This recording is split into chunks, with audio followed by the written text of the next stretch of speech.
Good morning children. This is your favourite teacher పర్వతం సతీష్ కుమార్.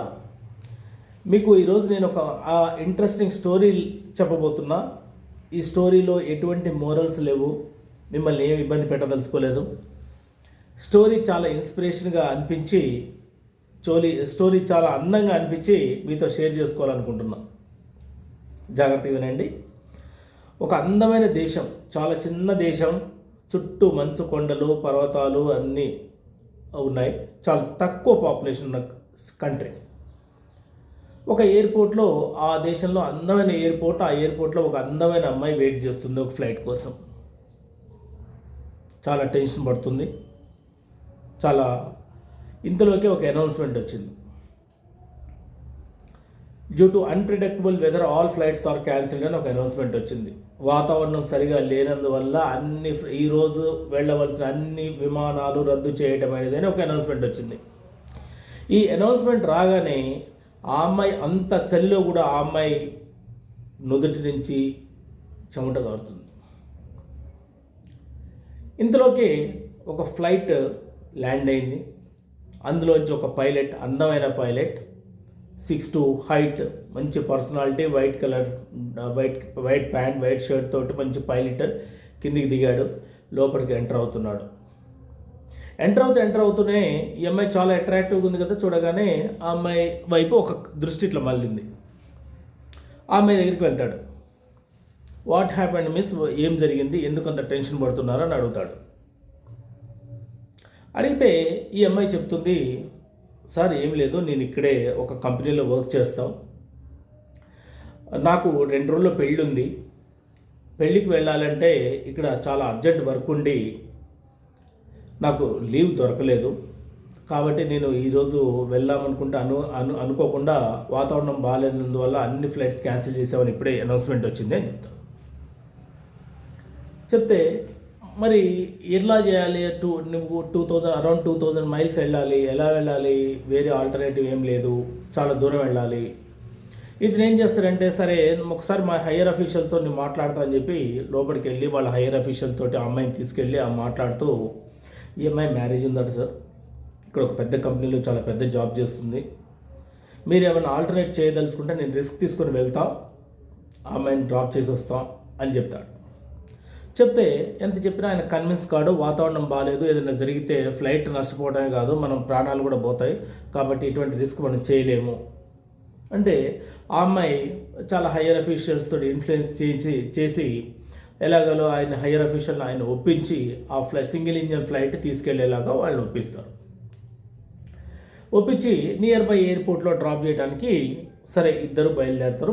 మొత్తం ఖర్చు ఆ అమ్మాయి పెట్టుకునేటట్టుగా, బాగా మంచి పొజిషన్లో ఉంది కదా, ఎంత ఖర్చుని పెట్టుకునేటట్టుగా ఆ అమ్మాయితో ఒప్పించేసి ఆ అమ్మాయితో అమౌంట్ కట్టించేసుకుని ఇద్దరు కలిసి ఆ ఫ్లైట్లో బయలుదేరుతారు. ఇక్కడ వరకు బాగానే ఉంది. నెమ్మదిగా ఇద్దరు కలిసి మాట్లాడుకుంటూ ఆ చిన్న ఏరోప్లేన్లో ఇద్దరు మాట్లాడుకుంటూ ఇంకా నెమ్మదిగా ఈ అమ్మాయికి చాలా మంచి ఇంప్రెషన్ కలుగుతుంది ఆయన మీద. అరే, ఇంత రిస్క్ తీసుకొని వాతావరణం బాగాలేదు, ఒకవేళ ఏదైనా జరిగితే చనిపోతానని తెలిసి కూడా నా కోసం ఇంత రిస్క్ చేస్తున్నారు, I'm very thankful to him అని మనసులో అనుకొని ఈమె ఇంట్లో ఉన్న విషయాలు, ఆ పర్సనల్ విషయాలన్నీ కూడా అతనితో షేర్ చేసుకోవడం మొదలు పెడుతుంది. ఇద్దరు కలిసి ట్రావెల్ చేస్తున్న క్రమంలో ఈమె పర్సనల్ విషయాలన్నీ మాట్లాడుతూ ఆయన కూడా ఆయన పర్సనల్ విషయాలన్నీ ఈమెకు చెప్తుంటారు. ఇద్దరు మంచి క్లోజ్ ఫ్రెండ్స్ లాగా ట్రావెల్ చేస్తుంటారు. ఈయన చెప్తుంటాడు, నాకు ఒక అందమైన భార్య ఉంది, నాకు 2 కవల పిల్లలు ఉన్నారు, 2 ఆడపిల్లలు, చాలా అందంగా ఉంటారు, నేనంటే వాళ్ళకి చచ్చేంత ప్రేమ, నేను లేకుండా వాళ్ళు ఒక్క క్షణం కూడా ఉండరు, నేను ఇట్లా డ్యూటీ దిగి ఇంటికి వెళ్ళగానే వాళ్ళు వచ్చి వెంటనే నన్ను హగ్ చేసుకుంటారు, నా పిల్లలకి నేనంటే అంత ప్రేమ, నా భార్య కూడా నేను లేకుండా ఒక్క క్షణం కూడా ఉండలేదు అని ఆయన హిస్టరీ మొత్తం చెప్తుంటాడు. ఈమె కూడా, నాకు కాబోయే హస్బెండ్ కూడా చాలా మంచివాడు, మంచి కంపెనీలో జాబ్ చేస్తున్నాడు, మా అత్తగారు మామగారు కూడా చాలా మంచివాళ్ళు అని చెప్పుకుంటూ వెళ్తుంటారు. సరే ఇట్లా షేర్ చేసుకునే క్రమంలో కొంతసేపు అయిన తర్వాత వాతావరణం బాగాలేక అక్కడ ఫ్లైట్ క్రాష్ అయిపోతుంది. ఆ క్రాష్ కావడం కూడా ఎలా అవుతుందంటే, వెళ్ళి మంచు కొండని ఢీ కొడుతుంది. ఏమవుతుందంటే ఆ ఏరోప్లేన్కి ఉన్న ప్రొపెల్లర్ ఫ్యాన్స్ ఉంటాయి కదా, అవి మొత్తం డ్యామేజ్ అయిపోతాయి. ఇంకా ఫ్లైట్ అక్కడికి ముందుకు పోయే అవకాశం ఉండదు. చిన్న ఫ్లైట్. లక్కీగా వీళ్ళిద్దరికి ప్రాణాపాయం తప్పింది. మంచు కొండలు కాబట్టి ఆ ఫ్యూయల్ బ్లాస్ట్ కాలేదు, ఏరోప్లేన్ పేలిపోలేదు. పేలిపోకుండా వీళ్ళు ప్రాణాలతో బయటపడ్డారు. ఈ అమ్మాయికి కాల్ ఫ్రాక్చర్ అవుతుంది. కాల్ ఫ్రాక్చర్ అవుతే అక్కడ చుట్టుపక్కల మొత్తం అరౌండ్ ఒక 4-5 కిలోమీటర్స్ ఆల్టిట్యూడ్లో ఉన్నారు. అంటే 4000 మీటర్ల ఆల్టిట్యూడ్లో ఉన్నారు. అక్కడ సహాయం చేయడానికి కూడా ఎవరు ఉండరు, రెస్క్యూ టీమ్స్ ఏమీ ఉండవు. వీళ్ళు పర్సనల్ రిస్క్ మీద వెళ్ళారు. అయితే ఈ అమ్మాయిని ఇంకా వేరే ఆల్టర్నేటివ్ లేక నెమ్మదిగా 2 చేతులతో ఎత్తుకొని అక్కడ మంచు కొండల్లో అక్కడ చిన్న చిన్న ట్రీస్ ఉంటాయి కదా, ఆ ట్రీస్ కింద అక్కడ మంచు కొండల్లో మొలిచే కొన్ని చెట్లు ఉంటాయి, ఆ చెట్టు కింద కూర్చోబెట్టి దాంట్లో ఉండే ఫస్ట్ ఎయిడ్ బాక్స్ తీసుకొని ఆ అమ్మాయికి ఫస్ట్ ఎయిడ్ ట్రీట్మెంట్ చేసి కింద ఒక కార్పెట్ వేసి ఫుడ్ ఒక 20 డేస్కి సరిపోయిన స్నాక్స్ అన్నీ ఉంటాయి అందులో. రోజు కొంత తీసుకుంటూ ఇంకా ఫ్లైట్ ముందుకు పోయే అవకాశం లేదు కాబట్టి అక్కడ ట్రీట్మెంట్ చేసుకుంటూ అక్కడ ఉంటాడు. ఈ రాడార్ నెట్వర్క్ కట్ అయిపోయింది కదా ఇక్కడ ఇక్కడ స్టేషన్లో వీళ్ళు ఏమనుకుంటారంటే ఈ ఫ్లైట్ క్రాష్ అయిపోయింది, వీళ్ళిద్దరు చనిపోయారు, ఎటువంటి రెస్పాన్స్ లేదు, ఇక్కడ నుంచి ఎటువంటి ఇన్ఫర్మేషన్ లేదు కాబట్టి దే బోత్ ఆర్ డైడ్ అని అనౌన్స్ చేసేస్తారు. వాళ్ళిద్దరి పేరెంట్స్కి వాళ్ళిద్దరి ఫ్యామిలీస్కి ఇన్ఫార్మ్ చేసేస్తారు, వీళ్ళిద్దరు చనిపోయారు, ఫ్లైట్ క్రాష్ అయ్యి అని అనౌన్స్ చేస్తారు. ఇక తల్లిదండ్రులు ఏం చేస్తారు, ఆ అమ్మాయి తల్లిదండ్రులు మొత్తం పెళ్లి ఖర్చు మొత్తం పెళ్లి మండపం అంతా రెడీ అయిపోయింది, వాళ్ళందరూ రావడానికి సిద్ధంగా ఉన్నారు. ఇక తల్లిదండ్రులు బోర్ను ఏడ్చుకుంటూ సరే ఇంకా జరిగిందో జరిగిపోయింది, ఇంకా పెళ్లి కొడుకు వాళ్ళు వెళ్ళిపోతారు, పెళ్లి క్యాన్సిల్ అయిపోతుంది, ఎటు వాళ్ళు ఎటు వెళ్ళిపోతారు. ఇక వీళ్ళిద్దరి పరిస్థితి ఎట్లా ఉంది అంటే ఇంకా ఆ అమ్మాయి అడుగుదీసి అడుగేయలేని పరిస్థితిలో ఉంది. రోజు 2 చేతులతో పట్టుకొని రోజు కొంత దూరం నడుచుకుంటూ వెళ్ళి ఆ అమ్మాయిని కొంత దూరం రోజు ఒక 4 కిలోమీటర్లు 3 కిలోమీటర్లు అట్లా కొండ దిక్కుంటూ 15 రోజుల తర్వాత ఆ నియర్ బై ఆ కొండల అంచులో ఉన్న చిన్న చిన్న కుగ్రామాలు విలేజ్ ఉంటాయి కదా, అక్కడి వరకు తీసుకెళ్తారు. తీసుకెళ్ళిన తర్వాత సరే మళ్ళీ ఆ అమ్మాయి అక్కడ స్కిడ్ అయ్యి మళ్ళీ పడిపోతుంది. అక్కడ నీళ్ళ కింద ఈ మంచు మొత్తం కరిగి కింద నీళ్ళలాగా వెళ్తుంది కదా, ఆ నీళ్ళ దగ్గర స్కిడ్ అయ్యి మళ్ళీ కింద పడిపోతుంది. కింద పడిపోతే ఎక్కడ ఫ్రాక్చర్ ఉందో అక్కడే మళ్ళీ దెబ్బ తగులుతుంది. ఇక ఆ అమ్మాయి అడుగు తీసి అడుగు వేయలేని పరిస్థితిలో ఉంటుంది. ఈయనకు కూడా 15 రోజుల తర్వాత ఓపిక అంతా నశించిపోతుంది. తినడానికి తిండి లేదు, అక్కడ సరిపోయేంత తిండి లేదు. నెమ్మదిగా ఆ అమ్మాయిని ఒక దగ్గర కూర్చోబెట్టి ఆ విలేజ్లోకి వెళ్ళి ఈ అరటిపళ్ళ తోపుడు బండ్లు ఉంటాయి కదా, అటువంటి బండ్లు తీసుకొని అక్కడ ఊరి వాళ్ళ సహాయంతో ఆ అమ్మాయిని అందులో కూర్చోబెట్టుకొని నియర్ బై బస్ స్టేషన్కి వెళ్ళి అక్కడి నుంచి ఎలాగోలా వాళ్ళ ఇంటికి వెళ్తారు. వెళ్ళి ఆ అమ్మాయిని వాళ్ళ తల్లిదండ్రులకు అప్పగిస్తారు. తల్లిదండ్రులు చాలా సంతోషిస్తారు. అరే చనిపోయింది అనుకున్న అమ్మాయి మళ్ళీ తిరిగి వచ్చింది, ఒక కూతురు మళ్ళీ తిరిగి వచ్చింది, చనిపోయిన వాళ్ళు తిరిగి వచ్చారంటే ఎట్లా ఉంటుంది ఇంట్లో వాతావరణం, వాళ్ళ చుట్టుపక్కల వాళ్ళ రిలేటివ్స్ అందరూ వచ్చి చాలా హ్యాపీగా ఫీల్ అవుతారు. ఆ అమ్మాయిని విష్ చేసి అందరూ ఎటు వాళ్ళు ఎటు వెళ్ళిపోతుంటారు. ఈయన ఒకరోజు వాళ్ళ ఇంట్లో ఉండి వాళ్ళు అసలు పోనివారు అనమాట ఇతన్ని. వాళ్ళ ఇంట్లో వాళ్ళు ఇచ్చిన ఆతిథ్యం స్వీకరించి మంచిగా మళ్ళీ ఆయన వచ్చిన దారిలోనే వాళ్ళ ఇంటికి ఆయన వెళ్ళిపోతాడు. ఇలా 6 నెలలు గడిచిపోతుంది. 6 నెలలు గడిచిపోయిన తర్వాత తల్లిదండ్రి మళ్ళీ కూతురికి సంబంధం చూడాలి, మళ్ళీ వాళ్ళని మాట్లాడదాం అని వాళ్ళ ఇంటికి వెళ్తుంటారు. అంతకుముందు సంబంధం కుదిరింది కదా, ఆ పెళ్లి పిల్లడి దగ్గరికి వెళ్ళి మళ్ళీ మాట్లాడదామని తల్లిదండ్రులు బయలుదేరుతుంటే ఈ అమ్మాయి తల్లిదండ్రులు ఆఫ్ చేస్తుంది.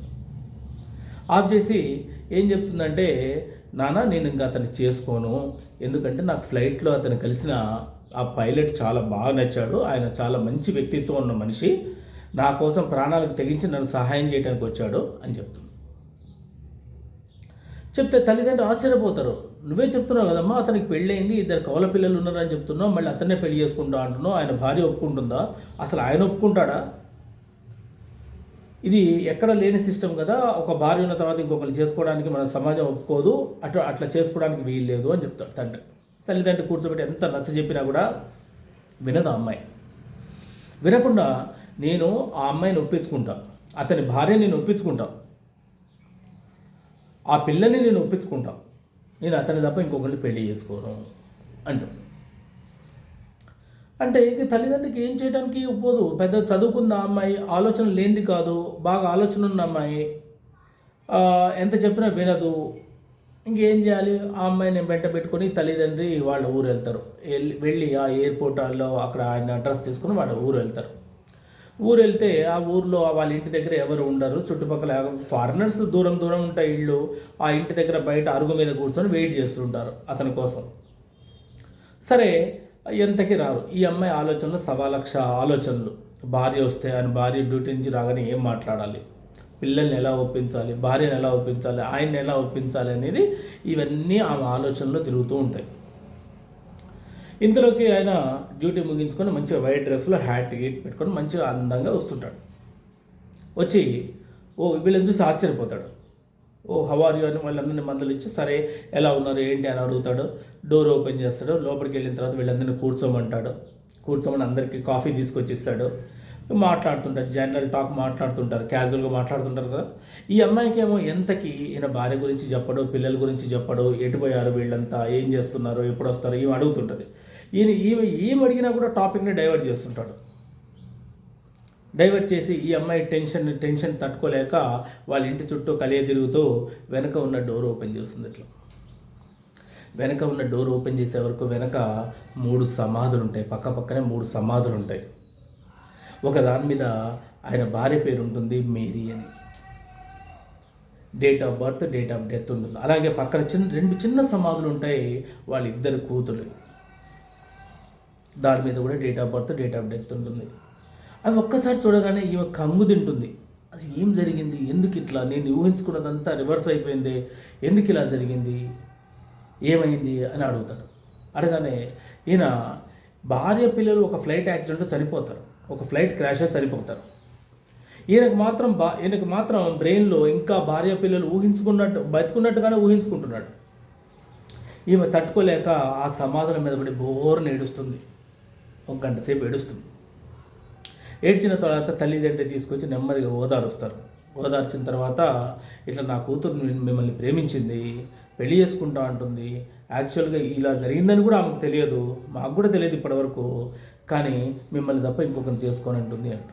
అతను ఏం చెప్తాడంటే, నాకు భార్య చనిపోవచ్చు, శారీరకంగా చనిపోవచ్చు, పిల్లలు నాకు శారీరకంగా దగ్గర లేకపోవచ్చు, కానీ మానసికంగా వాళ్ళు ఎప్పుడు నాతోటే ఉన్నారు, నేను ఇంకొకరిని చేసుకునే ప్రసక్తే లేదు అని చెప్తాడు. చెప్తే ఎలాగోలా ఆయన్ని కన్విన్స్ చేసి, ఒప్పించి, బ్రతిమాలి, ఆ అమ్మాయి ఇంకొకరిని చేసుకుంటే మిమ్మల్ని చేసుకుంటా అంటుంది, ఇంకెవరిని చేసుకోను అంటుంది అని చెప్పి ఆయనతో ఒప్పించి చివరికి వాళ్ళిద్దరికి పెళ్లి చేసి అక్కడి నుంచి తల్లిదండ్రులు వెళ్ళిపోతారు. ఇది నాకు నచ్చిన మా ప్రొఫెసర్ మేము ఎంసీఏలో ఉన్నప్పుడు మా అందరికీ ఏదో క్లాస్లో మేడం మంచి స్టోరీ చెప్పండి అంటుంటే చెప్పిన story. Thank you very much. మీకు నచ్చితే ఈ స్టోరీని లైక్ చేయండి, షేర్ చేయండి. Thank you very much.